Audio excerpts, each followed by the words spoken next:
করছি 10ই মুহররমে আল্লাহ রাব্বুল আলামিন ফিরআউনের কবল থেকে মূসা আলাইহিস সালাম এবং বনু ইসরাইলকে মুক্তি দিয়েছেন। এটা ছিল মুহররম মাসের 10 তারিখ। এই নিয়তে আমরা সওম রাখি, এই নিয়তে আমরা রোজা রাখব।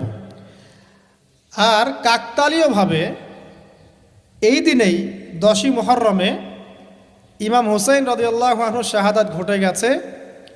এটা প্রায় 60 কি 62 হিজরি দিকে ঘটনা। কথা কি বুঝতে পারছেন?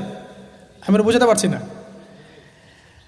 অনেক পরে মানে কাকতালীয়ভাবে এই দিনেই হুসেন রাদিয়াল্লাহু আনহু শাহাদাতটা ঘটে গেছে। এই কারণে আমাদের মধ্যে একটা প্রচলন হয়ে গেছে যে হয়তোবা এই উদ্দেশ্যে এখানে রোজা রাখতে হয়। আসলে ব্যাপারটা এমন নয়।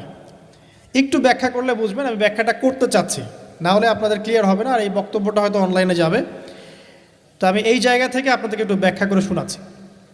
একটু খেয়াল করেন আমার দিকে।